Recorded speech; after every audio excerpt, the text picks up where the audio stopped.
United 4, Newport County 2. And in all intents and purposes, United did score 4 goals. There were some brilliant, well-worked opportunities in this game. But as a Man United fan, I feel we were lucky in many ways. Another collapse after being 2-0 up and cruising. I feel a bit lucky. I feel the performance was just underwhelming. I was really glad and proud at the end that Rasmus got his goal. You saw his frustration throughout the course of that game. He was in so many brilliant positions, but the team is full of egomaniacs, greedy individuals, just not squaring the ball, just not passing the ball. And we just made it really, really hard on ourselves. And someone here says, how was it lucky? I'll tell you why I say it was lucky, Nathan.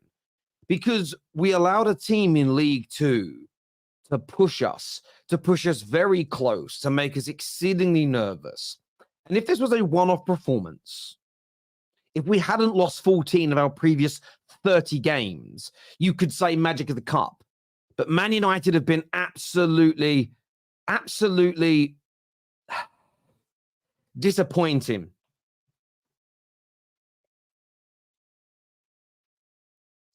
Disappointing all year. Sorry, I've got to update something as I'm saying that. Just disappointing all year. But we were poor today. And I think if any Man United... Listen, I understand in the cup, they'll say the result is more important than the performance. And I do understand that. Maybe it's hard for me to see beyond the performance because of how bad we've been this year. But for me, I think we were lucky. Consider how much better we are than them. I feel a couple of scrappy goals at the end to win it. After being so comfortable in the beginning, doing the hard bit, starting well, going against the adversity, the pressure that surrounds the club right now, the backdrop of the scandal with Rashford, you go 2-0 up. You have a chance to go 3, a chance to go 4, a chance to go 5. We become greedy. We become complacent. They score a great goal. I know there was a deflection, but what a strike it was. And then you see the nerves clicking again and another poor start to a second half, which we have seen all year. And it's those patterns for me, Nathan. And I understand the result is important, but it's those patterns that we've seen ruin this season overall. Absolutely ruin our Premier League campaign, ruin our Champions League campaign. I find it very difficult to ignore it. I hope you understand. And you have said fair enough. That's what I mean. That's what I mean when I say poor or lucky, or whichever sort of word you want to use in that regard. Because if we were up against a League One team or a Championship team today, we lose. That's how bad I think we were in large parts of this game. And look, that's it. Anthony, man of the match. Look, he probably was really. Maybe I'm being too harsh here. Maybe I'm being too negative. I kind of got Højlund's celebration. And that was more frustration that I've been in so many great positions to get goals today, and no one's finding me with the ball. Anthony, after almost a year without scoring a goal, yes, it was an important one in the context of the game. But do you remember when we all laughed at Vinicius for the Mbappe celebration when he scored against a team of similar level? I feel the same here. Decent performance from him. But you know what? We've had such a bad season. Everyone should be scoring their goals, having their little celebration and getting on. I don't think we need to make a spectacle of ourselves in this scenario and in this moment. Mark here says, garbage performance. Change has got to come from the new Man United sporting director. I would love to, honestly, genuine question. What does Erik ten Hag say to these players at halftime? How are they coming out so regularly, so undercooked, undermotivated, and not ready for that second half to begin? Highly, highly frustrating, in my opinion. Terry, just enjoy the win. You were in first gear. There is some notion of this, I understand. And I am happy we won. I'm happy we're through to the next round. I want to win the FA Cup, irrespective of who the manager is. I'm just annoyed at so many bad habits still creeping in. And by the way, this was a team where we had so many of our better players back. The Casemiros, Varane and Martinez together. And by the way, Varane for their second goal. How is he allowing a League Two player to run across him in that way? This is Champions League Varane. Champions League Varane. Crazy. Now, I'm going to point out some of the better performances today. I thought Bruno Fernandes was fantastic. And sometimes you can be. And this is why I don't believe that the first gear thing. Bruno wasn't in first gear. Bruno went out there and gave every inch, covered every blade of grass, every inch of the pitch, and gave his all to try and win. I thought Kobbie Mainoo, another really good performance from him. Congratulations, by the way, to that young man for his first Manchester United goal. And he did it in the most special cup competition in the world, in my personal opinion. So really happy, with his performance and his display. I actually didn't think the goalkeeper making his debut, he had a bad game. I was really impressed today with Rasmus Højlund. His hold-up play was excellent. He was bringing his teammates into the game. He was making excellent runs that either created space for others, pulled defenders apart, or he was in great positions. And the one that really stood out was where Luke Shaw, simple pullback, knocks it behind him. So those four individuals I thought had really good games today. It's a shame. Listen, if Garnacho wasn't as greedy and with better decision making. Look, Anthony did have a good game as well, by the way. Let me not forget Anthony, to be fair. He did have a good game. Set a goal up, scored a goal. Still, though, wound me up. Still beat people on the outside. Right cross, no, cuts back. It's like, my word, are you not confident enough? And the irony is he scored with his right foot. How are you not confident enough to take on a League Two player? 2 years ago in the Champions League with Ajax, you were tearing Man apart. Now, you won't take on a League One guy. But look, there were some good performances tonight. Really happy for Mainoo. Really happy for Rasmus Højlund as well. Matt here says, Terry, Man United were very lucky. You don't deserve any credit at all. Congrats to Mainoo for his first senior goal. Yeah, look, I don't know. When you say don't deserve any credit, I'd love you, Matt, to describe what you mean by that, to explain that in a little bit more granular detail, really, because I don't know what you mean by no credit. And then you congratulate Mainoo for his first goal. You've literally given credit at the end of the thing saying don't give any credit at all. My question to you is, how have Arsenal got on this weekend? Way shameless banter. I'm only messing. This here says Varane has been dog shit all season, which led him to be dropped. Today was nothing new. That is from Sib. So he was really poor today. I thought he was really poor for that goal. Sleeping, not awake. Yeah, shocking. And do you know what? Again, if we were against a slightly better team, that goes on to really damage and hurt us. It really does. It really, really does. At least he tries hard. Can't say the same for Rashford. Listen, I understand that. And I spoke about Rashford earlier on today. I've also been triggered by Man United fans today that are angry that Ten Hag hasn't called him out publicly after stating that you should never do things in public. And me and KJ have spoken about this many times privately, many times in public. And we'll go back to the way the media treat England players. I've always been disgusted at how this media treated Raheem Sterling. Disgusted by it. But my want isn't for every player to be treated disgustingly. It was for everybody to be treated well. I think you have to be some sort of weird, hypocritical, spiteful son of a bitch to be disgusted at the treatment of a player and then want every other player treated in that bad way as opposed to everybody treated in a good way. I don't understand that way of thinking. I really don't. So, yes, listen, I understand that certain players try hard. Rashford hasn't. I give credit for that, but I need more. So many of our players are poor today. System still isn't what. I mean, the fact it was against a League Two team. Oh my God. Højlund is so bad. See, again, I disagree with you so much when you say Højlund is bad. I thought he played well today. His hold-up was good. Brought people in. His runs were great.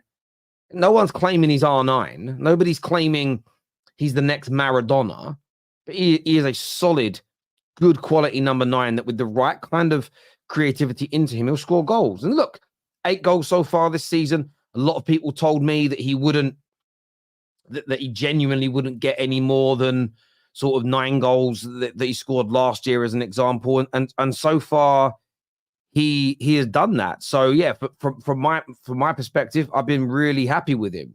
But genuinely been really, really happy with him so far. So, let's see how he kind of gets on and progresses from that point. Let's have a look at a few more of these comments coming in here.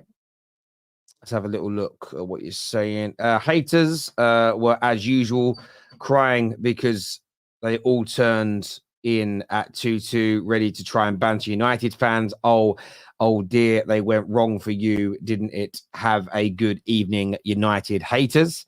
Oh, there's definitely a lot of that. There was definitely a lot of people that bookmarked this stream and then went, oh, I'm going to go now. Terry, do you actually think Man United can go on and win the FA Cup after this performance? Yes, of course we can. We're not the favourites, but we can. It's a cup competition. You know, we've got, listen, we might get Forest. Forest have already beaten us once this year. Could get Bristol City. I would still say we're the favourites in that game. You get through the 5th round, suddenly you're near that quarterfinal. Who knows who's going to be in it? Who knows who we're going to get in the quarterfinal? You could have a situation where Chelsea go out to Villa. Villa go out in the next round. Liverpool and City get each other in the quarters. City go out, you know, and, you know, you could end up at a point where we don't even play a big team in this tournament. It's all one-off games. So, of course, we can. But City and Liverpool, I would say, are definitely the favourites ahead of us right now. Depending on the draw, you could argue Villa. Villa have been very, very good this season. But United can win it. Do I think we will? No. But the question was, can we win it? Yes, we can. But I don't think we will at this point. But form is interesting. So if we get into a good run of form and we're still in this, what reason I want to be in it is because if we find some form later in the season, I'd rather be in it than out of it. You know, last year we went late into this tournament, we got to the final, but we really lost our form at the end of the season. If we would have had our kind of December through till March form in the last 2 months of the season, we could have beaten City in that final. So, look, I want to be in it. I want to try and win it. I really do. Terry, I can't believe we drew away from home for the second time. I hate Luton's ground. It's a very tough game to win. Look, you're the favourites. It is a tough ground to win in. They'll be up for it as fans, and it's a difficult little tie for you. I agree. So according to UTEL, Villa already in the 5th round, yeah? I'm just giving you an example. I would say this. The reason why I chose Villa is Villa's home form has been exceptional. So Villa are the favourites to win that game according to the bookmakers. So I'm just making an example. If they're favourites to win that game, and they're currently sitting 3rd in the league, Chelsea would be out. The only 2 teams left in it that I would say are genuinely better than them this year are Liverpool and City. You would therefore make them around 3rd favourites. So if Chelsea go through, by the way, you're up there as well. But I just think Villa are probably the favourites to beat you at their home ground that they're brilliant at. I'm not saying it's a foregone conclusion. I'm just giving an example. I'm not giving every example. I'm giving an example. That's all, my friend. That's all I meant by it. I'm sure you understand where I'm coming from there. We don't like being favourites. Well, that's a good thing then. Okay. I nearly read something out there that I shouldn't have done. Man United were really bad for no reason. I think Ten Hag really needs to leave. Man United are weak. So what you see happened in that game was we're cruising, we're playing fine. Look, it was a really good strike. It was a little fortunate. It had a deflection, went in, and you just see the nervousness creep into this team, and they start to panic. They cannot, and that for me is a manager and a coach's job over a period of time to make a team braver, to be able to handle adversity. And we're not in that position. KJ is joining me on the show now to have his say as well. Welcome back, bro.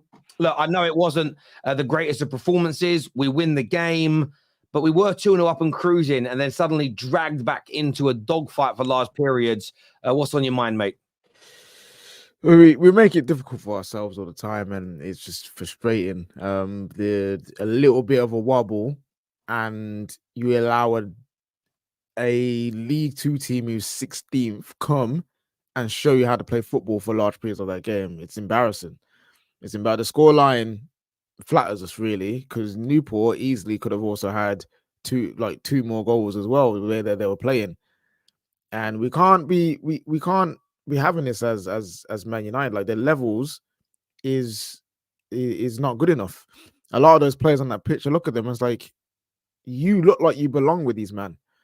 You know what I mean? At times we look like the team in League Two who's 19th and they're 16th, and we're having a flipping scrap like in periods of those games, and it's just not good enough overall. Like, we've got a couple of good talents in the team, upcoming talent that you'd be like, yeah, you can see them in the future. Hoyland, Mainu, Garnacho when he plays on the right hand side. you can look at those players like, yeah, they've got something there. And you just look at the rest of the team, and it's just guys that you just don't look like either they don't look like they can be bothered, or they're just not good enough. And this is the story of our season right now. That there's no rhythm, there's no continuity, there's no synergy in this team. And I'm just really hoping that Ineos, Sir Jim, and Sir Beresford come in and change it all. Absolutely change it all. We've already seen some changes at board level. Cool. Complete that. Complete the recruitment process as well, and getting new people in. And let's start getting rid of most of these players. I'll keep around 5 to 7 players in that squad. The rest of them, they all need to go. No one need to go. It's just it's a poor indictment on us as a club and as a team that we made this into a scrap when it didn't need to be a scrap. You can't be 2-0 up and then just go down to 2-2 and then struggle for like half an hour in the second half, and then magically get a magic rebound and you score a goal, and you score a scrappy goal after that as well. Not good, man. Not good. Not good. Listen, I agree, KJ. I view it from this point. If we hadn't lost 14 of our previous 30 games this season, if we hadn't gone in at half time in a number of matches looking okay and then come out and been absolutely abysmal, if we weren't out of the Champions League, weren't out of the top four race, weren't out of the title race, weren't absolutely awful in being knocked out of the League Cup, you could handle a 15-minute wobble and then going on to win it this way. And you would just say, magic of the FA Cup. Don't worry about the performance. It's about the winning in these competitions. I don't think Man United fans can afford that luxury because we have so many poor performances, so many games that are similar to this. And the fact that we had so many of our main players back today, Luke Shaw, Martinez, Lissandro, Casemiro, to name, in fairness, you probably, barring Rashford, and we know that situation is a little complex, that's pretty much our strongest 11. You could argue the goalkeeper and Mount from the manager signed them perspective, but I don't think many of us rate them anyway. So pretty much our strongest team, and we have seen this so regularly. To have it happen against a League Two team, even though we won 4-2, I do still feel somewhat embarrassed by that, because we know that it is the word they use in movies. It's like foreshadowing. We know that's happening again in the next 4 or 5 Premier League games. We're going to see that 3-4 more times. So yeah, that's the element where I'm frustrated, and where that annoys me, where that upsets me as a Man United fan, is I want to be able to celebrate Man U getting his first goal. I thought he was very, very solid today. The fact that I'm going to make a guess here, because I don't know off the top of my head. What has he played? 6 or 7 games as a professional football player? It may be a few more now. I think it might be like, it's up to like 15 now, something like that. Is it as high as that already? Yeah. But he's barely been a professional footballer very long. I actually want to just click on that and see. Not because I distrust you. I'm just genuinely, where is he at this season? Appearances. No, it's not, bruv. 7. Well, 7 in all comps. So it's 11. Sorry, it's 7. It's his 7th start. Yeah. He's had 11 appearances so far. Yeah. So, but that's the point I'm making. It's only like his 7th start of his entire life as a Man United player, and he looks at a player that can operate at this level, because he looked a level above the individuals that were out there. I was so frustrated about the lack of chances again created for Højlund, and I've seen a lot of United fans online kick off and moan and oh, well, what else does he do? He makes all the right runs. He's in the right places, but the amount of time Garnacho could have squared in the ball today, the amount of time Anthony could have put an early cross into the box and he was in the right position, and we're not doing it. And you saw it 2 or 3 times he threw his arms up, and then you heard him scream at Garnacho about the 75th minute. He just shouted Garnacho, and then I don't know what he said because they always muffle down the sound. But he had a right go at him, just basically saying, what are you doing? I'm in these positions to score. Because again, you'll say, oh, he scored today, 1-4-2, it doesn't matter. But that's been a problem for 31 games this season, that we are not creating those simple chances that every other club in the Premier League does. In the amount of time today he got the ball in the box, so Højlund held players off, laid up Bruno, laid up other individuals. He did his job perfectly. So that's probably why it's got to me as well, is that we had a couple of performances that were really good, where they could have added some more goals to their own tally. It could have been an absolute hammering, a nice little confidence booster ahead of the Premier League game, but instead you walk away from it frustrated. And maybe I'm being a little bit too harsh. You're not being harsh, Terry. You're not being harsh. And everyone in the comments saying that we're being harsh, or like we're just grumpy, or just ungrateful, or we won over. I don't care, because you know why? Because I want the best for Man United. If you're telling me those performances, that performance against League Two opposition, 16th, there are 24 teams in League Two, and they are 16th. And you're telling me this performance is good enough for us to be happy? That I know you don't want the best for Man United, because this is not a performance level. This is not a system. This is not a style of play that you can go against Man City, Liverpool, Arsenal, Spurs. If you go into Europe, Real Madrid, Barca, Bayern, those are the teams that we want to be competing with.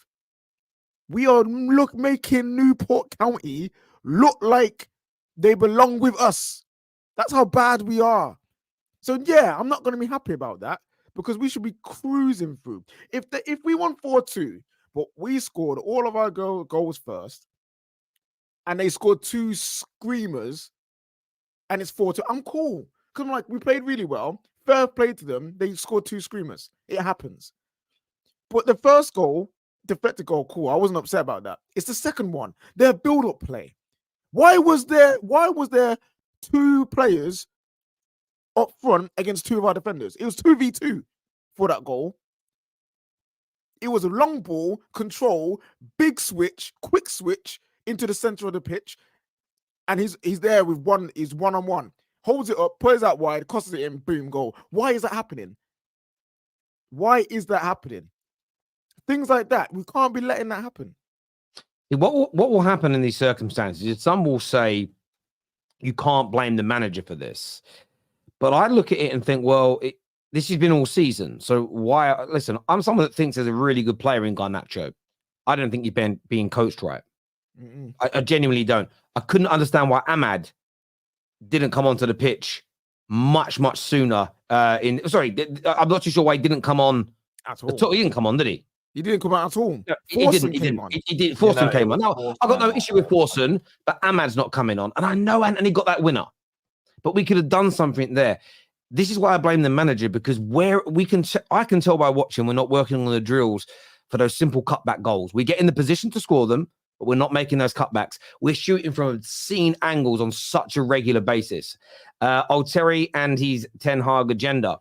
But this is the thing, though. If we were playing beautiful football, we would be saying and cutting through people. If our players were making the correct decisions on a more regular basis, we'd be saying Ten Hag ball. So why, when the patterns are awful, the play is slow, and the consistent poor decisions are being made, and then those individuals making those poor decisions, by our view, are still being picked, which tells you they're doing what the manager wants? How is it not partly? Why isn't a big percentage of that on Ten Hag? It can't be Ten Hag ball when it's good and players bad when we don't perform. You have to have balance on this. Now, I have already on this show criticized some of the players, but I look at it and think to myself, well, we've got a striker out there that is losing his temper with his teammates because they're not squaring balls. Surely the manager's got to do something about this, whether it's dropping people or whether it's coaching them differently. One of those two things has to happen, in my personal opinion. As a comment that came through here from Speaking Facts, says Terry, Bruno is complete rubbish. He says here, is a complete crap of a midfielder, and you called him a creator. So I don't stop deflecting the crap performance today on other people when Bruno couldn't dribble past League Two players. If you thought Bruno had a bad game today, I just have to respectfully disagree with you. I'm not raving about it because it was against a League One team. Some of his passing, some of the balls, the beat. Now, he didn't go dribbling through people. I know they're League One players, but he's not a dribbler. He doesn't have the explosive power or the skill set to be dribbling past people. That isn't what he does at any level. So I didn't expect to go, right, it's League One today. So Bruno Fernandes is going to go from being the passer that he is to playing like Ronaldinho. That was never going to happen because it was against a League Two team. Secondly, he wasn't the chief creator on the pitch today, but he was playing a little bit deeper at times. The amount of times he facilitated those balls early into our wide players running onto them that wasted it, that was all Bruno Fernandes. He also scored a brilliant opening goal as well. I think he was awarded the official FA Cup man of the match today. So listen, you don't have to be a Bruno fan, but I think to focus upon him for being poor today, I would say is incorrect in my humble opinion. This here says from Harold says, I'm just worried these wins protect Ten Hag. You talk as though we are cruising. Don't say it as we were good. He should do a Xavi, fall on his own sword and leave. We talk with. Oh, is Ten Hag saying is he saying Ten Hag's talking like we're cruising? Maybe. Yeah, we're definitely not. It must be Ten Hag because Harold's not a silly boy. Yeah, look, listen, I look at it this way. I don't think we're going to make a decision now as we're doing the assessment of what's going on at the club. So I'm at a point where I suppose this contradicts what I said at the beginning, but I'm only thinking about it now because of your super chat. Maybe the wins are just all that matters if we know we're going to get rid of the manager. So maybe I need to know, I'm thinking out loud here, maybe if they said the manager's going at the end of the season, I wouldn't care about performances because at the end of the season, something new's beginning. I think it's the unknown maybe that's frustrating me, but I get where you're coming from. I'm a bit like you. You know what? If we end up winning an FA Cup, as harsh as this sounds, I still hope we move on to somebody new. No, it has to be done. It has to be done. I think we have to. The thing is, you say, well, Matt, but we did it with Van Gaal, and he had a better starter play than we did. Than we do now. And we still do it with Van Gaal. So why does Ten Hag get this, he won a cup so he could stay? The football's awful. The players don't like him clearly because how you got your star man from last season now wanting to just not do anything but play football. Like, he doesn't want to play football. He's out partying in flipping Dublin, then being on time for training. Last season, you weren't doing that. So what have you done? You've clearly alienated a load of players. You've clearly frustrated a load of players. The way you play is crap, and you can't build from that. So why is he staying? If we somehow fluke an FA Cup, I would say, you know what, that's a great way to go out. I can't believe. You know what I mean? Like, that was a great way to go out. People can then gloss over your time here. You can have arguments and debates how good it was, but you still need to go. Keeping him just because he won an FA Cup is foolishness. It would be foolish. It would be literally counterproductive. And I've guaranteed you now, no new ownership keeps this. Idios are not keeping Ten Hag. Sir Jim and Sir Brailsford are looking at this team and like, this guy is not the guy. This guy is not the guy because no person can sit there and think Ten Hag's going to turn this around. No ownership will come in and be like, you know what? Every other ownership picks their own guy because it's something new, someone they want. But we're going to be the ones to be different and keep this. It's not like it's Pep. If it was Pep and a new ownership came in and kept Pep, guess what? I get that because he's flipping Pep, the best in the world. But this is Ten Hag.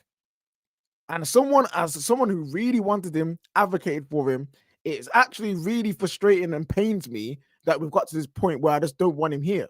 Because I genuinely believe that he could do something with this team and this club. But he has chosen to go down this path. Because he didn't have to choose the way that we played this season. Because we weren't playing like this last season. Last season, we were a lot better. But he's chosen this. And so if Sir Jim and Sir Brailsford decide to keep him, if he wins the FA Cup or not, I'm going to automatically believe that these guys don't know what they're doing.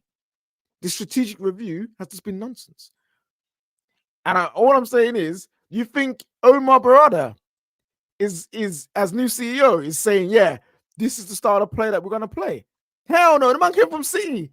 He ain't coming from City to come back here. And peak Barcelona before it. And this is what's true. So again, as I say, if he wins an FA Cup this year, if we were to win it, I'd celebrate the win. I'd say thank you, and I would say goodbye. Because again, this is where me and Lee Gunner used to have these debates a lot.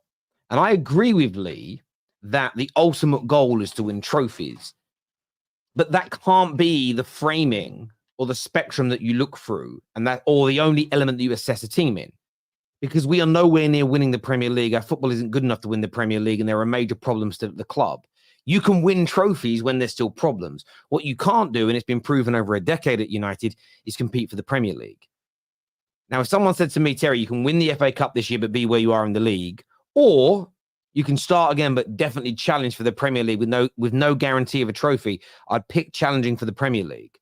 Because my belief is if over a consistent period of time, you are good enough to compete to try and win the Premier League, and you're good enough to win it, you're probably over a 5-6 year period going to win more trophies than maybe I'll win one, maybe I won't. Maybe we'll have a good cup run, maybe we won't. So I want to be a sustainably good team, and I don't think we're going to get there with Ten Hag. So him winning this FA Cup, for me, shouldn't dictate whether he stays or not. It should be how good we are in a Premier League season, generally speaking, should be the barometer, because that shows you truly where you are. Teams have been relegated and won the FA Cup. That means you're one of the worst teams in the top flight football of England, but for a good cup run, you've won a trophy. It's still a good season in that regard, but overall, I want to be a better team. You know, so listen, for me, yeah, look, I'm not sticking by this manager. I wish it would have worked out, but it simply hasn't for me. This here says from Macavia, says, I'm more confident now with Brailsford and Barada than we have had with previous people, that it doesn't matter if we win, they'll know he's not good enough. Brother, I agree with you completely, and that's the attitude we should have. I'll give you an example. I'm happy that Anthony scored tonight. I'll be happy if Anthony scores in his next 2 or 3 games. It's not going to change my mind. I don't think he's good enough for us. It's actually his performances that would prove to me he's good enough. Now, between now and the end of the season, we become an absolutely well-oiled machine, dominating the ball, passing through teams, beating teams, looking amazing. My mind may change. By the way, more so than if we would just win the FA Cup. Because you look at it and go, well, if we have 3 or 4 months where the football was great, can we grow on that? I don't see that coming. Terry says there, Terry, last season, I believe United will be challenging on all fronts next season. Yes, finish that sentence, so. If, before the new season begins, the Glazers leave and new owners are installed. You cannot leave the context out, my friend. I also said, if the Glazers remain, we'll fall apart again. So, again, Terry Fleurs, when it comes to Man United, and I'll say that as one of the only content creators to be overall, we all get little things wrong. Overall, spot on. I said sacking Jose wouldn't work. I said sacking Oli wouldn't work. I said selling Pogba wouldn't work. None of these things work if we don't make seismic change at board level. None of it has worked. So, yeah, I completely stand by everything that I've always said.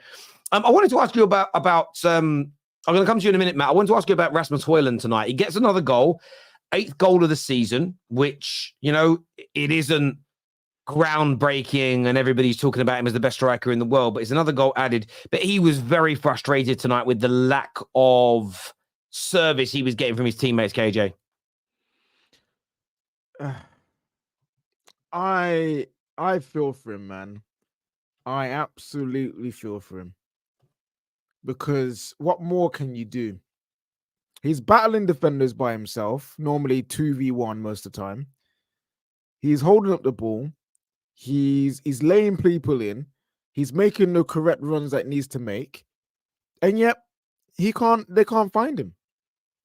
The last 2 goals he scored, if I remember, have both come from failed shots and him picking up the scraps and finishing it off. Against Spurs and now against Newport, if I remember correctly. What more can he do?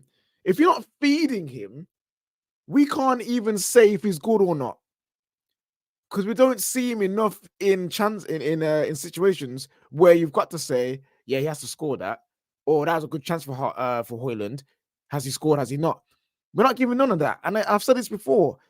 How can he develop as a striker if all his opportunities are scraps from everyone else messing up? He can't develop that way. He'll get frustrated and he'll just go backwards. So I feel for him because he's got the basis to be a good striker. The level of striker, hey, we don't know. I think he could be a very good one. We've seen glimpses that he could be a very good finisher, a very good poacher. But these guys around him not helping. And I don't care what people say about, he needs to make his own chances. He's not that kind of guy. He's not that kind of player.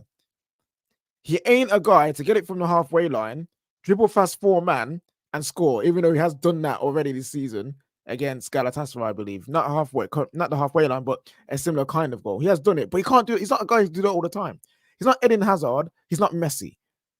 He's a more traditional striker. He wants to be in the box. He wants to be fed. He wants to have chances where he can go one-on-one and tap-ins and all of that. So why are we not giving him that? So I think he's a good player. I'm happy with his performances for Man United so far in this struggling team, in this team with one of the worst systems I've ever seen. Like, what more can he do? No, I totally agree. There's a comment that's come in here, and I was talking earlier about the way people play each other off. It says people need to stop this feeding BS. He's literally barely touched the ball. Nobody supplies this logic when it's Martial. Martial is just irrelevant to this conversation. Rasmus Højlund is not getting the ball fed enough into the right areas of the box. He just isn't. And it's not about feeding Rasmus to get Rasmus goals.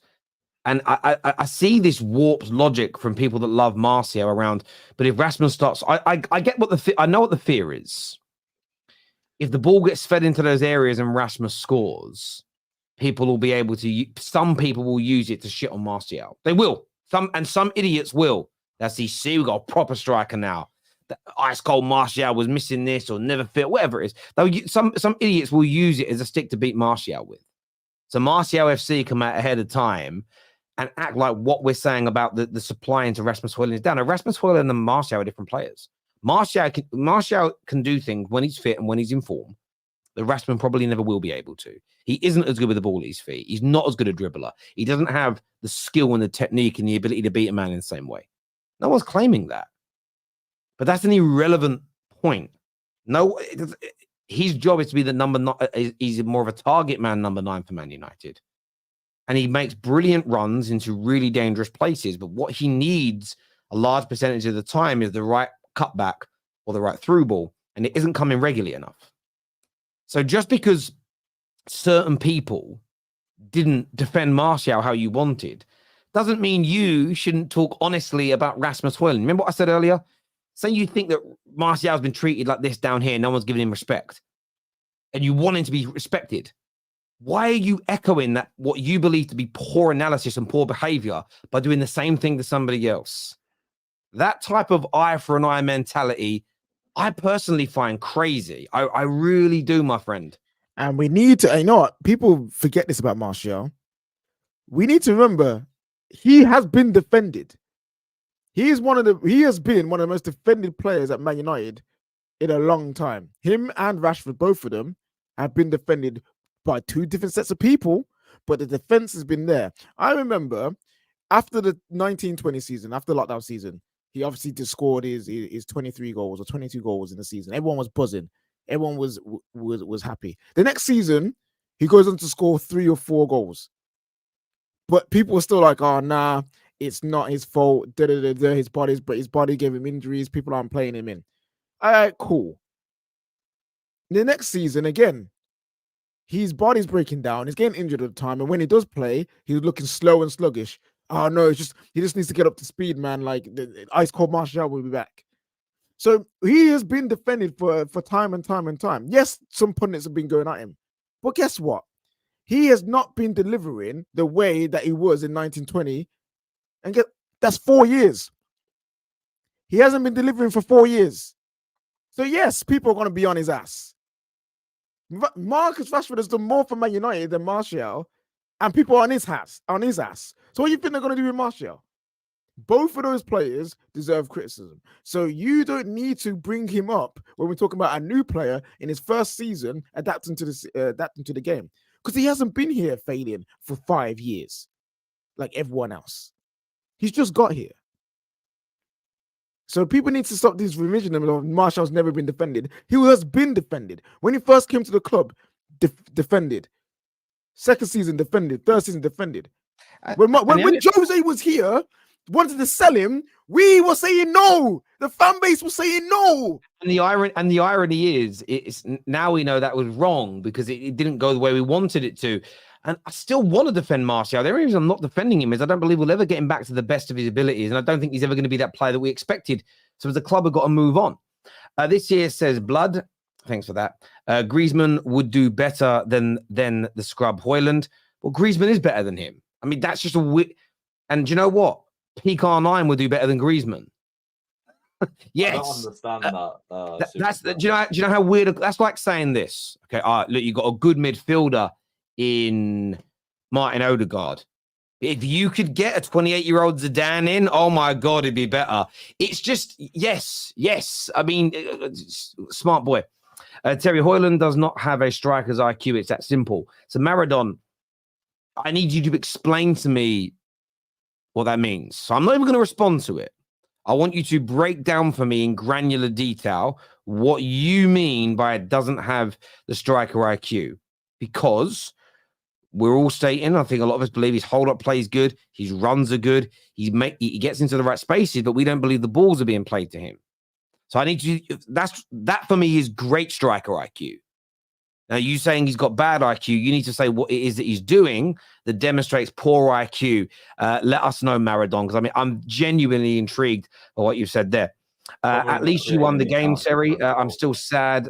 Not only Klopp leaves, Xavi as well. Yeah, Xavi's on his way. Matt, you're an Arsenal fan. Has he been sacked? Has Xavi been sacked? Well, Xavi's leaving at the end of the season. Yeah. Oh, okay. Essentially the same thing. Matt, what's your take on Rasmus Højlund? Some people say he's good. Some people say he's bad. What do you think? I quite like him. I think he's got a lot of potential. He looks like he is a target man. I think he's got bags of potential. I just think he's probably joined the wrong club at the wrong time, I think.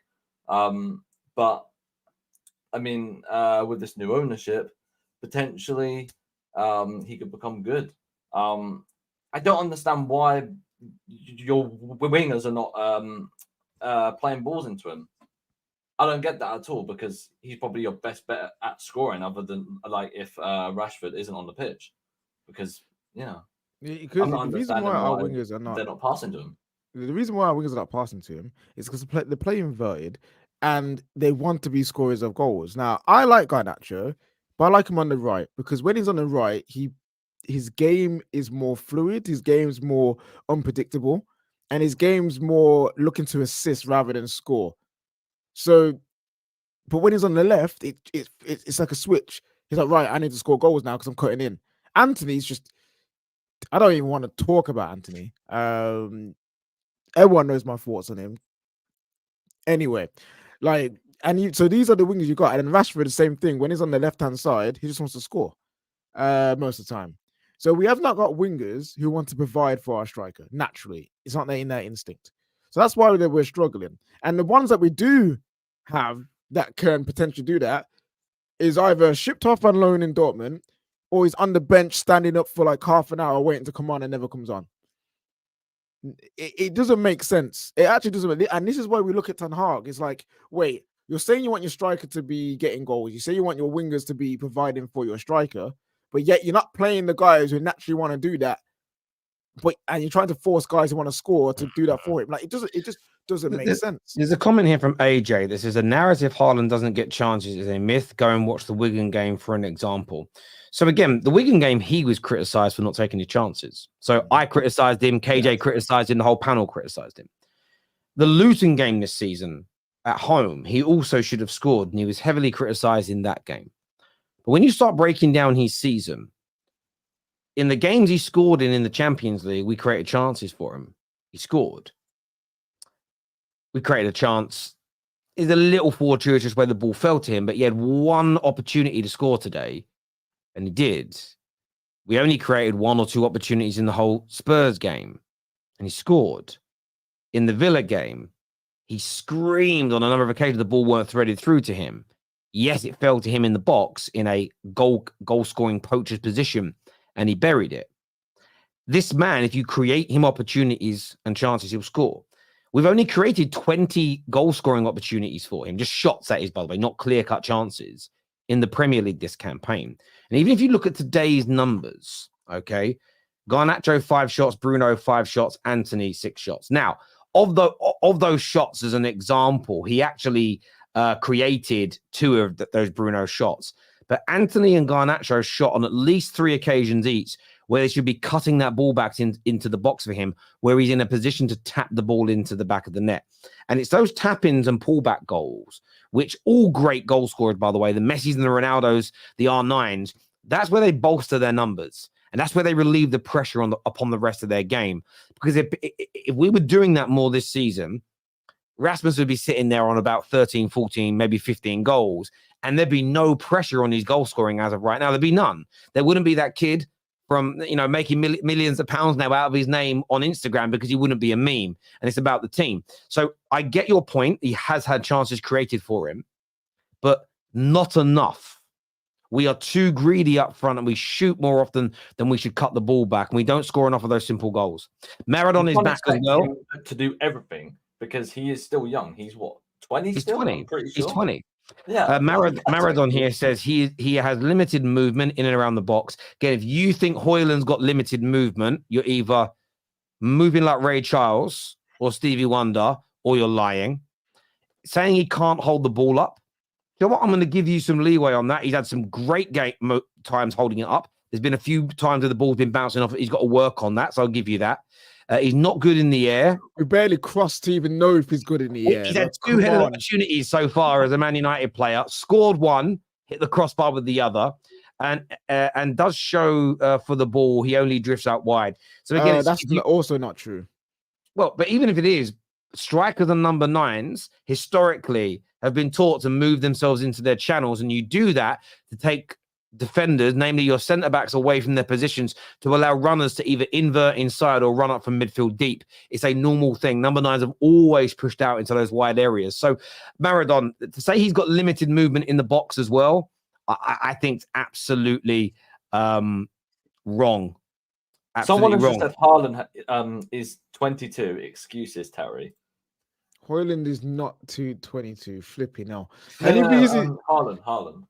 But wait. So you're picking a genuine freak of nature to compare to a normal level striker.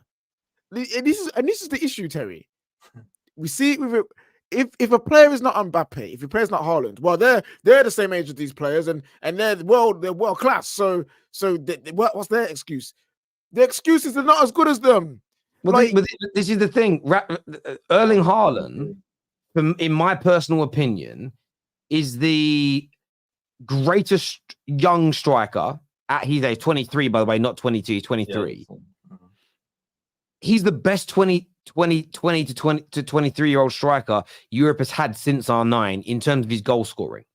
He is an anomaly. He is and I say this in a nice way, a freak. He is an alien. I know Rasmus Højlund is not at that level, but if the benchmark is your Haaland or your crap, then every player under the age of 23 is crap because none of them are producing at that level. And in terms of him drifting out wide here, I'm just looking at his heat map this season in the Champions League and in the Premier League. He, of course, does go out wide like a lot of strikers do, but all the red markings on his heat maps are central for Rasmus Højlund. And I want to be fair when doing this. So I'm actually going to put in Erling Haaland, okay, who is a similar. I want to see if Erling Haaland drifts more than he does or less than he does. Yeah, and it's all very much the same, predominantly in the middle. There is some movement out to those wide areas as well. But you look at all number 9s and their heat map, traditional number 9s, like Haaland's, like Rasmus Højlund's, like Sesko's, their heat maps are going to look very, very similar to one another. You'll have darker red for someone like Haaland, because he touches the ball more, because his team have more possession, but their areas of territory will be about the same. But there's no excuses at all. Haaland's just better, my friend. Yeah. Yellow, I called him normal because compared to Haaland, he's normal. Like, it's an easy thing to understand, but you're being disingenuous. KJ is talking in the spectrum of elite level players. He's saying and I agree. I look at it as, I think Højlund, sits in the echelon of top players, Premier League and Champions League level player. But within that spectrum of players right now, he's at a normal level. He's at a 6, maybe a 7. He could get better, but there's no guarantee of it right now. Haaland's sitting in there in terms of his position as a 9.5, 10. He's there. He's a freak. freak at his age. Do you know what I'm saying? It's crazy. So you said It Hoyland really is. has got 8 goals, right? That's Yeah. surely your top Nine. goal scorer. Yes, 8 goals in all comps. Yeah, so why are people getting onto his back? He's your top goal scorer. It- That's what he's You meant know to what it do. is? We now live in a world, and it's not just Man United. So I'm not going to make it a Man United thing. Is everyone's new signing? Matt, you probably do it for. I see you on Twitter, and I see you in the group chats. You do it to everyone else too. Players no longer get the normal amount of time required to develop in their teams. We all do it to each other. You see with Havertz at Arsenal. You've seen it with Jackson and Mudryk and Enzo at Chelsea. You see it with with Hoyland at United. There's probably Man City players that people do it to. You know, probably people crapping on Doku. Like, we just live in this era now where it's, if you don't score in your first game, you're crap. Or if you don't have the greatest performance in 5 games, that means you're flop. Like, and that's all it is. People are genuinely just trying to get on everybody and trying to do it first. They want to be the first person to claim that Hoyland's a flop. So I'm going to do it now. And then if he's a flop in 5 years, I was right. He could be great for 4, but in that 5th year and he's flopped, I've been right all along. That's all it is. That's what everyone does nowadays. Call it as early as possible. And if you get proven wrong, just say, wait, his time will come. And then they'll wait until they're 35 and finished and be like, see, I told you it's rubbish. People do that with Ronaldo. The man's 40, plays in Saudi, and someone be like, told you he's the most overrated player of all time. Do you know what? I want to do an example here, right? I want to do an example here. And it comes from a super chat, right? It says, these knobs in your chat would have told you Gabriel Batistuta was crap because he wasn't the original Ronaldo. And it's true. I'm actually just looking at a couple of players from that era. Andy Cole is one of the most disrespected centre forwards, I think, in the Premier League era.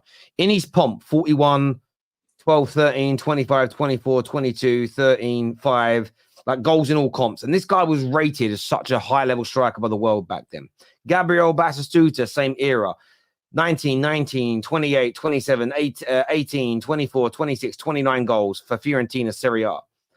Obviously, in that time period, right, you had R9, right, doing 20, 24, 35, 19, 47 at Barca, 34 goals at Inter as an example. He then got the knee injury and scored 15, but then he came back a couple of years later, 30, 31, 24, obviously doing it for Brazil. You are right. That era knew R9 was the best. But we also knew that Andy Cole, we also knew that Gabriel Batistuta, to name 2, we also knew that Robbie Fowler, to name 3, were brilliant strikers. This era, it's if you're not as good as the best person in your age category or position, you're trash. The problem is, and I remember having this argument with Lee Gunner. It's funny how this has come up again. It doesn't matter how ambitious your owners are.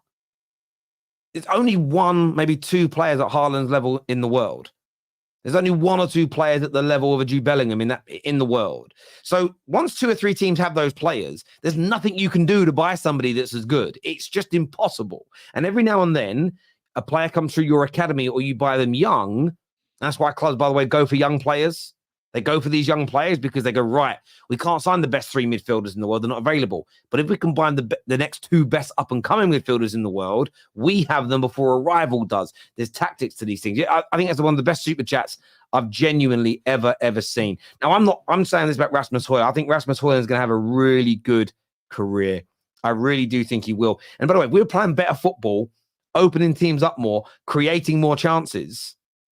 Of course, we'd score more goals and have more. I just find it amazing. I genuinely find it amazing that we're even talking about that as an example. Everyone wants to talk out the same size of their mouths. They want to say Ten Hag is crap and the system's rubbish and everyone's awful and he's awful at the same time as saying, well, you can't blame Ten Hag because look at your crap striker and your crap. Yeah. Like, you know what I mean? Like, which one is it? Like, I'm not saying that some of it can't be true. Ten Hag is bad and so is Anthony. Cool. But like, you have to be real with it. I mean, like, with our system, it's not worked with Martial up front. It's not worked with Ronaldo up front. It's not worked with Weghorst up front. And it's not worked with Højlund up front in terms of the striker getting the main portion of the goals. The person that he's worked with the most is Rashford. And even then, a lot of it was him doing his own thing, right? Him doing something mad half the time. So there's a clear issue with our system for the striker role, but apparently it's always 100% the striker's fault. I don't know what to say to these people, because like it doesn't matter what we say. They just want to bag on him. It's crazy. You remember, like, yeah, it's crazy. Someone just threw two names in there about Del Piero and Inzaghi. I was looking at Inzaghi here. I show a mad thing. Inzaghi only once scored more than 20 league goals in a season, and he had some really good years where he scored more than 20 goals in all comps, but only one season at that level. Del Piero, again, maddest of stats, playing at the highest level, so Serie A. Only two times in his entire career did he score over 20 goals at league goals in a season. Those two were legends of the 90s and early 2000s. If they were playing now, because they're not scoring 30, 40 league goals a season, people would say they're bums. It's crazy how that spectrum has changed so much. It really is. It's crazy. Man United strikers in the last 2 years have done poorly, and it's crazy that Rasmus Højlund at 20 years old in the last 4 months, really, but playing 4 or 5 months of being in the Man United team, has scored more than our last. He's literally 2 goals away from scoring more than our last 3 number 9s combined over a 2-year period. That's because of the team and the system, by the way. We create. So I was looking at Rasmus. Haaland has missed 17 big chances this year, but he's also scored, I think, 7. So he's at. They say in the Premier League. That's only in the Premier League. He's had what 24 big chances to score. We only created 11 in the entire season. So you look at it and go, again, if you give those same 24 to Højlund, I don't think he'll have as many goals because he'd also miss some, but you suddenly have 4 or 5 more goals to his tally and everyone would leave him alone. And like if he goes on a good run now and scores another 5-6 goals in the next 2 or 3 weeks, the narrative goes away. It's crazy, but there we go. Anyway, we move on from that there. Let's go some more of your comments here. Erik ten Hag been in the job 18 months and spent 400 million, but still no style of play. He's on borrowed time until the summer. I'd take Tuchel around a sporting. I wouldn't take Tuchel. No, I wouldn't. No. Tuchel he's in a sporting structure right now and flopping as it is. Like, nah, I'm okay, man. I'm okay. We need something different. Yeah, if anyone goes to PSG or Bayern Munich and struggles, I don't want them at my club. And that sounds harsh. I just don't want them at my club. I find it, if you're not, like, how ugly do you think you'd be as a person? If I ask you this question, do you think someone's ugly if they come second in a beauty contest? No, the second best looking person there. Matt, would you agree? If you came second in a beauty contest, would you be impressed with yourself? No. You wouldn't? You wouldn't be impressed. You have to be impressed. Even if you get sorry. Yeah. Of course yeah. Now, let me ask you the question again. Would you be happy coming second in a beauty contest if you were the only one who entered? No. And that's it. I think if a PSG or a Bayern Munich, I think if they're even struggling to win the league, that's essentially like coming second in a beauty contest when you're the only entry into it, genuinely. So yeah, I listen, he did great things at Chelsea. It's a no for me on that one, personally, but that's just me. Terry called Anthony awful after 6 months, but not Højlund. Double standards. Good try. Nah. Go for it, man. Go for it. Yeah, that would be. Oh, hang on. I pulled my battery out. Hang on. Terry's had a blackout. Anyway, you see this, Anthony? You see this take, Don Vito? You can't catch man out with this because we gave Anthony time. I was there back in the fidget spinner, bro. I was there for the spinning. And after the spinning wore off, I was like, okay, cool. That's cute and that. Now let's get to actual playing football. And after a year, after 11, 12, after like 13, 14 months, it was clear that this guy ain't it. It was clear. Now, if you give Højlund the amount of chances a striker needs in the Premier League to say that if they're good or not, over a year period, and he's still not scoring goals, then yeah, cool. We can have a conversation if he's crap or not. But that will still be the same amount of time we're giving Anthony to say that is bad. Yeah, and again, I actually said the whole of last year, I gave Anthony the whole season. So you're lying, Don. Good try, though. My issue was I wasn't seeing the right things from Anthony. So if Anthony was going on the outside and attempting the cross and it wasn't quite coming off, if he was varying up his play, if he was dangerous in games but not quite getting the goals and the assists, I'll give him more time. But even today he did it against a League One team. It's a League Two team. Beat a man on the outside. It was a great bit of skill. Turned him. He's beating him. He's faster. He's running. And he stopped. Stopped the whole momentum. I can't get on board with that. I've seen really good things from Højlund, so I'm standing by him. By the way, if Højlund was looking awful, the ball was bouncing off of him. If he was getting the balls in these right positions but missing, my opinion could be different. But remember, before you try and cook me, you've got to remember, I know that you do this, Don Vito. You can't look at all players as a monolith and expect human beings to have the same opinions about different situations regarding regarding a variety of players. The world doesn't work that way. Terry, you were saying awful going forward, but keeps shape. I agree. After like 14 months, mate. So but this proved my point. I was saying that he was awful going forward, but I did also say that he keeps his shape. I also said I'm going to give him time to try and improve, give him another preseason. And Anthony does keep the shape well for Man United, but I need more than that. He's had time to settle and he hasn't gone to that next level. So again, this comment doesn't disprove anything. I didn't say he keeps the Man United shape. I gave him the whole of last season, not 6 months. You've lied in your initial statement, Don. You've done yourself, brother. You've done yourself. I'm glad this has come up. Read that one for me, Terry.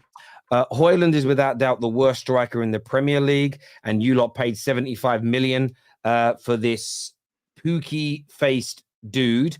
Doesn't Nico Jackson look 10 times a player than any attacker you've got, and you lot slag him off? Yes. I'm glad Nicholas Jackson came with this conversation because he deserves to come up. Okay, so here's the thing. Play styles. People love play styles more than they do the actual job in football, right? So Nicholas Jackson, talented player. He's quick. He can dribble. He can get past the man. Cool. He can do link-up play. Like, you can do little flicks around the corner and that. Cool. But the reason why people got onto Nicholas Jackson, because the man was missing open goals. Because he was supposed to be a number 9, and the big chances that he was given in his team, he was missing. That's why people were getting onto his ass. Rasmus Højlund, give him the chances that Nicholas Jackson got. We're not chatting about him. We're not chatting about Højlund. We're saying Højlund's one of the best young strikers in the Premier League. Ironically, I think if you put Jackson in this Man United team, he might do a bit better. Why? Because he can do the solo thing that everyone's asking Højlund to do. He can go on runs and get past man and look better. But he looks better doing nothing. If someone... Yeah, but this is just it. And Grant Ross, in fairness to you, you may not be saying this, but there are a lot of people that go, Chelsea play a much better style of football than you. At the same time, they say the Chelsea players are better. Now, it could be the style of football is better because the players are. That could be, that correlation could be the causation.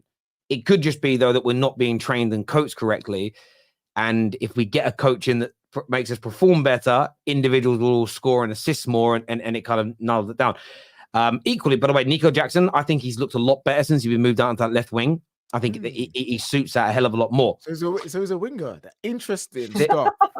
Yeah, this here says you've done yourself. Højlund's been missing open goals also. I don't know how long you've been watching Mr. Williams, but we have also spoke about Højlund's big missed chances, and we have condemned him at the time for that. But we're talking about the abundance of opportunities that he has been created versus other strikers in the league. And we know that based on, and we know, but you know why? Again, the viewers are trying their best here, but they're twisting the words, and it isn't quite work. There's comments come here from Maradon that says, "What does keeping shape mean for a striker, Terry? Please explain and stop skipping your cooking." But again, you say my cooking, but at no point you're not even listening and reading your own friend troll comments. He was speaking about Anthony keeping our shape, and it's true. Anthony helped us with our defensive shape on many times last year.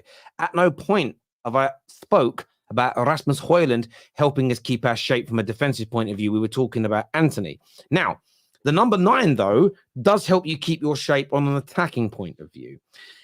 Of course, there are times where he's going to drift out to the left and out to the right. We've already established that is what number 9s do. But we look a better and more solid team, typically speaking, when he's on the pitch, because he stays in his position. He stays higher up the pitch and he brings others into play. And we saw him do that very well at times today, very well at times against Tottenham. That's what helped to score both our goals, really, was his number 9 play as an example. So I do think we've got a better shape with him in the team. Now, I also feel that as a young man, we should look to bring in some more experience around him, which is why this month I was desperate for us to go after someone like Karim Benzema. And in the summer, I'd like us to address that area. Ivan Toney's a big pick for me because I'm not that worried about Rasmus spending time on the bench and learning from a more experienced striker. Because the way we're currently trying to play football, and by the way, that may all change in the summer depending on the direction we go in, I think having a number 9 that can hold up the ball is really key to keep him in shape. So again, my friend, I hope that explains it and makes it make a lot more sense for you. But having that focal point and a player that can hold the ball up while others make runs off of him is key. Last year, we tried doing it with Weghorst, if you remember. The man can't hold water.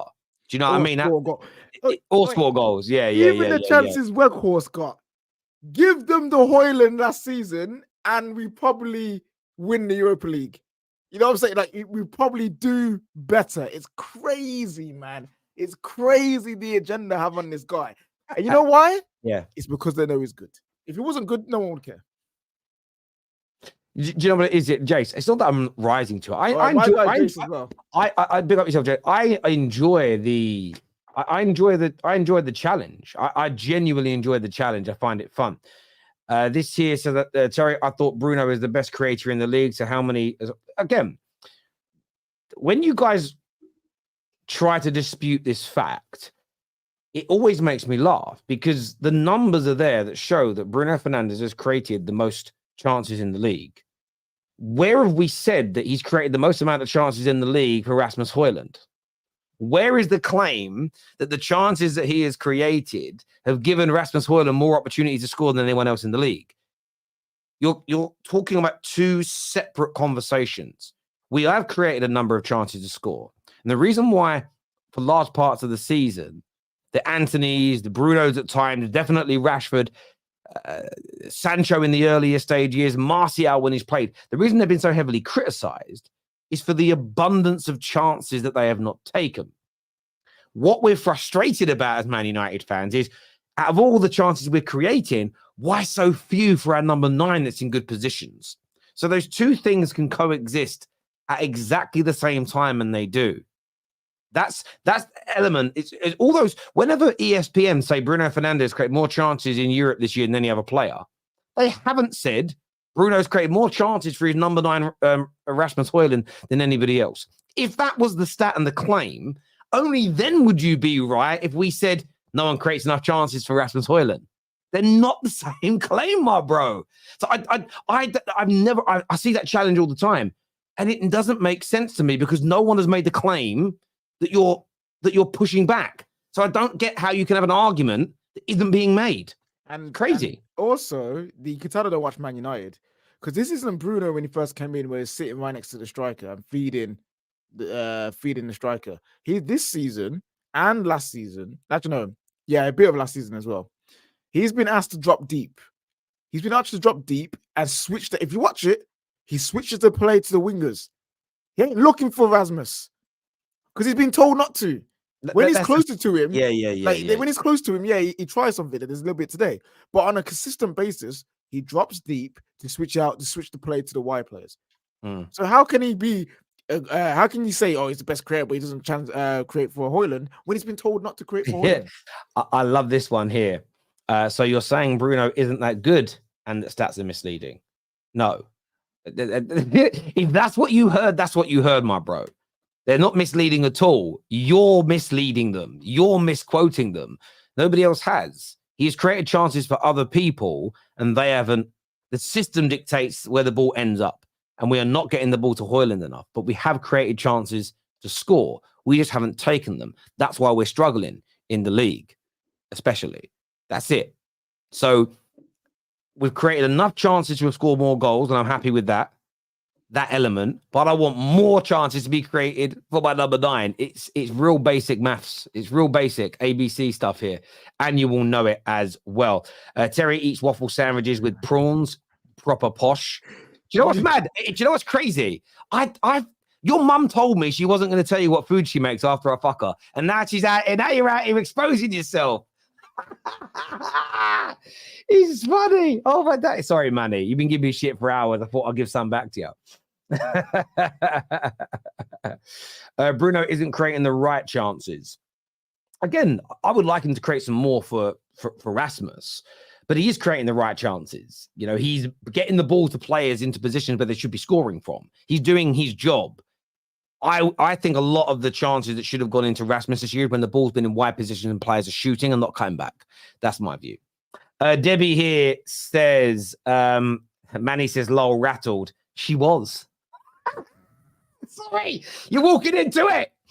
For my birthday, wish tomorrow my manager, a manager for Barca that knows what he's doing, at least Xavi as La Liga champion.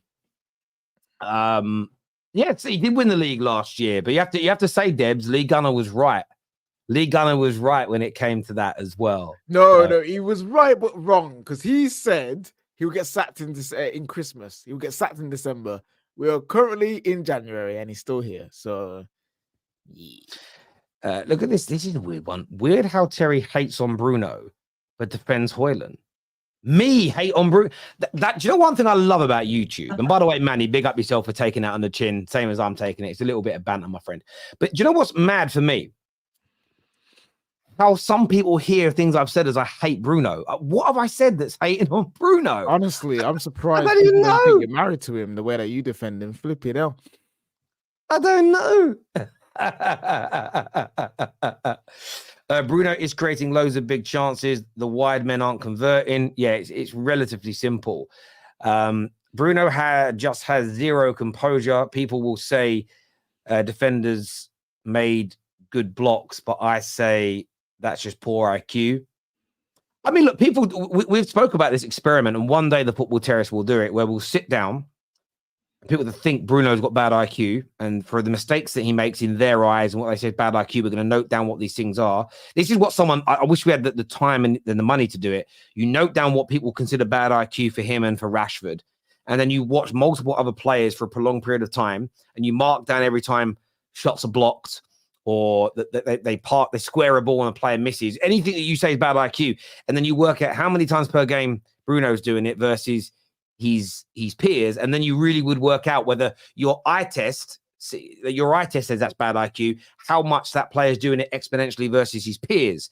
That's the only way. Again, I would still think people have moved the goalposts and say, no, I'm still right, but that would prove it beyond doubt. I've asked a few people to do it, but nobody's ever willing to come in and do the work on it. I'd love to just do it as a genuine experiment to see, because I love stuff like that. Terry, we do miss multiple.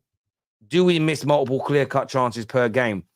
No, listen, I think as an overall, and this is the crazy bit, as an overall team, we need to create more chances. But it doesn't mean Bruno isn't creating a lot. I don't think people take Bruno. So I see someone the other day saying, how can United have only scored this amount of goals if Bruno's the highest creator? Because what you'll find, and I don't know this I haven't gone and looked at this, but I bet it's the truth. You may not have another player at Liverpool or another player at City that's created as many chances as Bruno. But the other individuals, their other wingers, their other midfielders, will all create more than ours. So how we do that isn't by going, Bruno hasn't created enough for everybody. It's by saying Rashford's got to create more. Garnacho's got to create more. Hoyland's got to create more. Whoever's on the right, Anthony's got to create more. If Anthony and Rashford and Garnacho, just those three this season, had created an extra 20 chances each, would have probably scored more goals.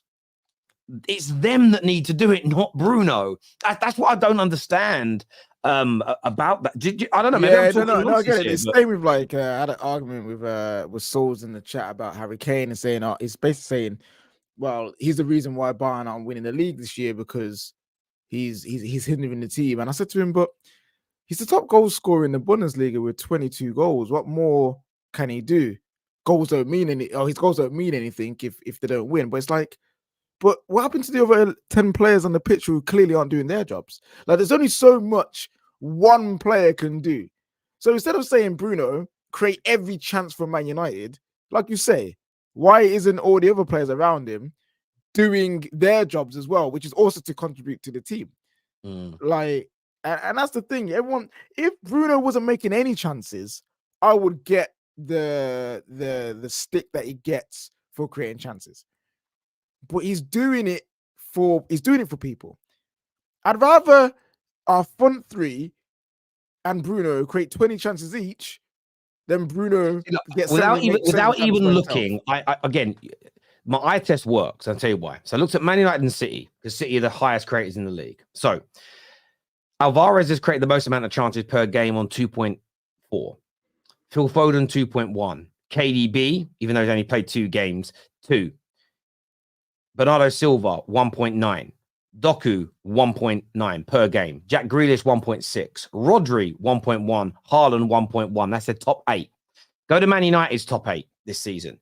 Bruno Fernandes 2.8 per game. High. Luke Shaw's second on 1.4. Then Garnacho 1.1. Delo 1.1. This is the mad bit. Delo's in there. He's played 1 sub appearance. He's created 1 chance there. Anthony 0.9. Christian Eriksen 0.9. So you look at our top 8. Actually, just remove Donny because Donny's not on there. And then you've got the next guy is Casemiro on 0.8. So the point is their top 8 people are all creating more chances per game than our top 8 people. So Bruno's doing what he is meant to do. I'm not saying he's perfect in every element of the game, but he's creating enough.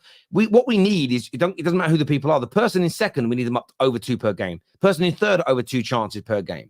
So if you actually take out the other 7 of our top 8 and add anywhere between half to 1 extra chance being created per game, you just add that up quickly. 1, 2, 3, 4, 5.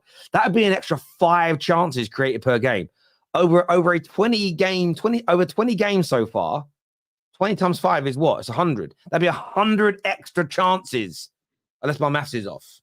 Yes, that would be on average. City are creating 100 more chances to score so far this season than Man United. So yes, it stands to reason that everything we're saying is true. Simple maths. And again, your eye test tells you this, and this is why I do think stats are important.